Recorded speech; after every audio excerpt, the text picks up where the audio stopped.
what's happening? Pump up the volume, pump up the volume, pump up the volume. Dance. Boom, boom, boom, boom, boom, boom, boom. Yeah, what's happening Wednesday, y'all?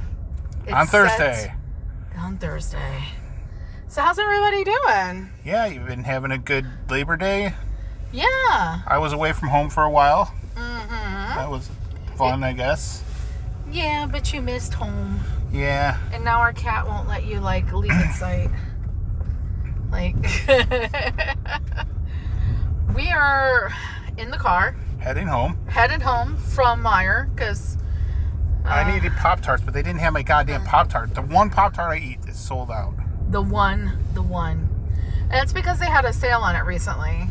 There's still a sale going on. Yeah. So we got Captain Crunch instead. Yeah, my favorite cereal. Well, one of my favorite cereals. They didn't have any of the freaking Monster cereals. Sucky. But they have it, advertised on their website. I looked everywhere. I looked at end caps and everything. Because I wanted a big box of blueberry. That sucks, man. All right, so why did we sing Pump Up the Volume at the beginning of the show? Well, we got to explain something, guys. We had every intention of watching Titanic, but when Joe got back from his trip... It was not streaming anywhere. Yeah, when Biz got back from his trip, it was no longer streaming on a service that we have. Yeah, what is up? It's now on a service that we don't have. So, we had to watch something else. Netflix. Fuck you, Netflix, in your horror section. That sucks. Anyways. I just wanted to get that out. Okay, so guys, we watched an old favorite of mine. Mine too. I believe it was on my list, actually. It is the 1988 Christian Slater classic, Pump Up the Volume. Yes, which hence why we were singing Pump Up the Volume beginning of the show. So we're going to talk to you about Pump Up the Volume, starring Christian Slater and Samantha Mathis. Yeah. What's really great about this movie is the message. The whole idea that just because you're young, you don't have to shut up. Yeah. Just because you're young, you still have a voice, and you can go ahead and use it. Which I think, to the younger generation, the kids that are, in high school or just getting out of high school, I think they really know that. Yeah, I think we live in a time period where, I don't think the kids need to be told that anymore. Now they got YouTube channels and TikToks. And that's one of the things that, back in 88, guys, as you know, if you're our age, you know that you didn't have that shit back then. Nope. So when a guy in high school is, all of a sudden talking on a short-range radio and people start listening to him, that's kind of a big deal. Yeah. It's also illegal. Yeah, pretty much. Yeah. Highly illegal. So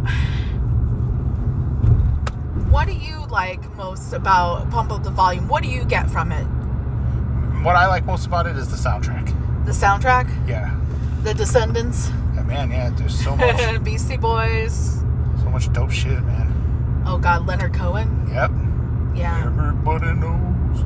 The days are loaded. I can't sing like him. I gotta even try. Everybody knows.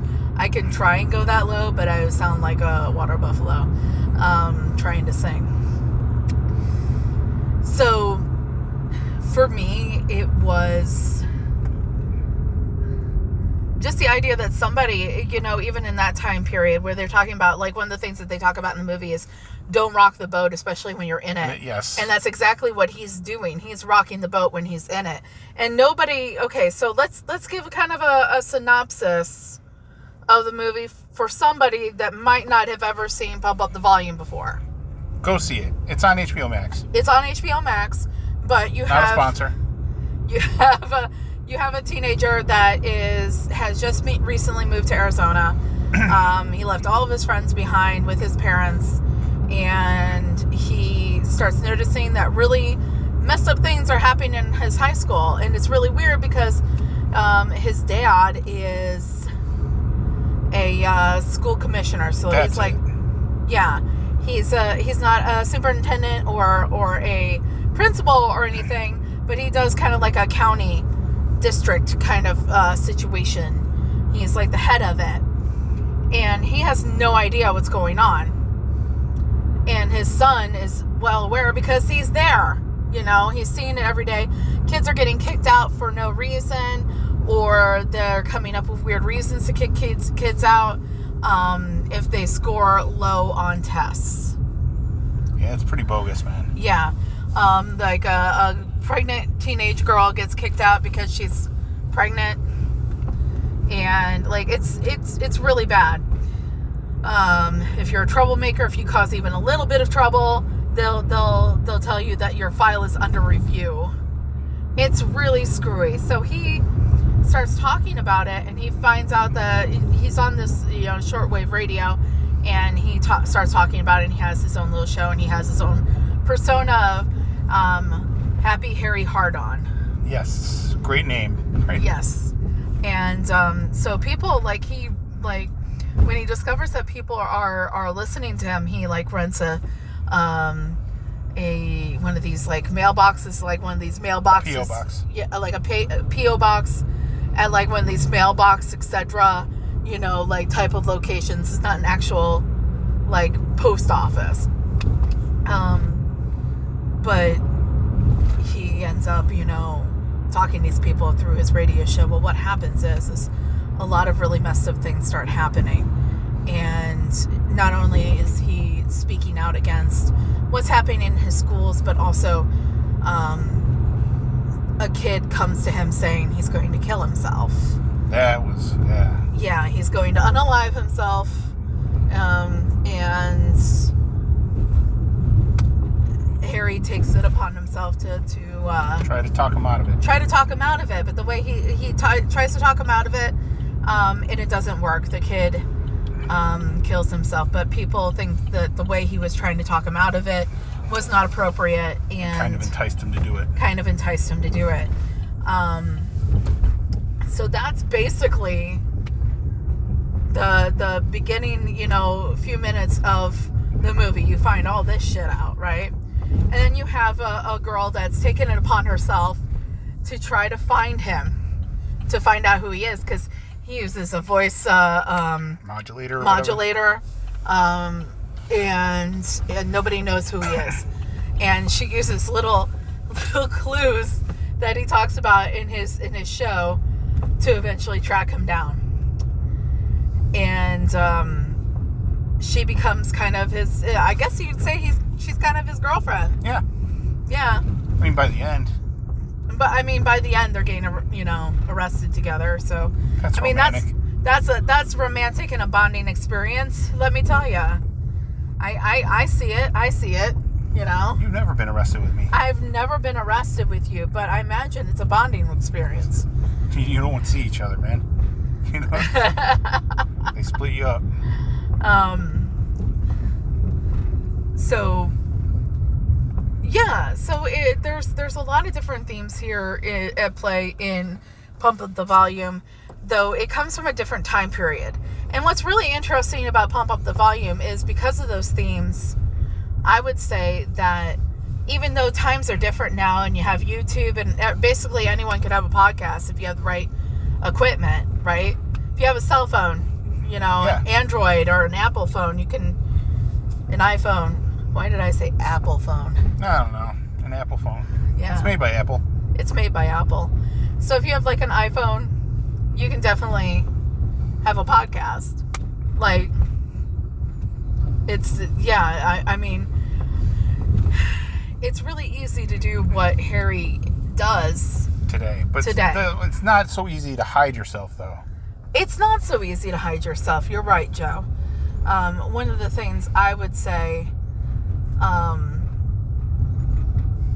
is one of the reasons I say that the movie has a lot more lasting power, and why it's still relevant today would be those themes of sticking up for people, even when it can reflect badly on you.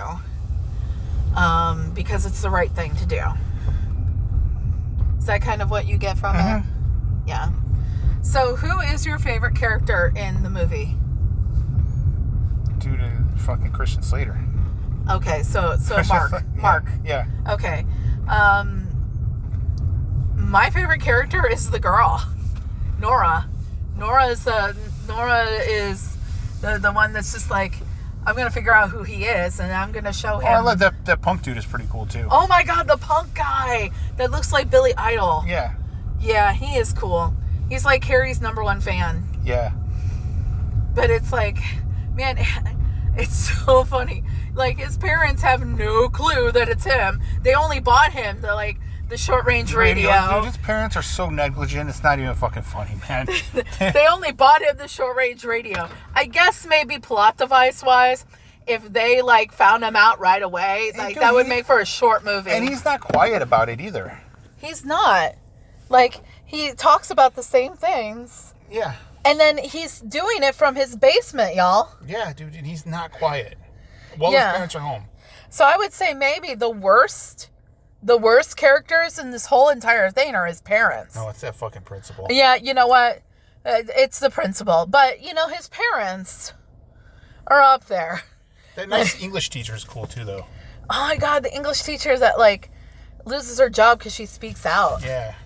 Man, yeah. I know that she's in other stuff, but I can't remember. I've seen it or two, but I don't know. And she always plays a teacher.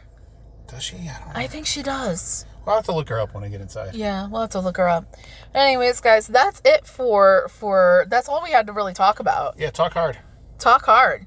And remember to vote for the CBC Awards for Officially Unofficial Geek for Unknown Channel. Hopefully to be soon. Unknown. No more. No longer. Yeah, so got to get that in there. I'm going to have another Carrie reads the second volume of Faith by Valiant Comics. I'm going to probably record that sometime soon, probably over the weekend. Cool. And of course, you've got your Spoiler-tastic weekly comic review, as always. Joe, do you have anything to add? I'm going to read some comics. Yeah, we're going to go read comics now. We've got comics. But anyways, guys, until next time, keep your eyes and ears open. If you see something, say something. Remember, the complacent never make a difference, and talk hard. Talk hard. We'll be seeing ya. Bye.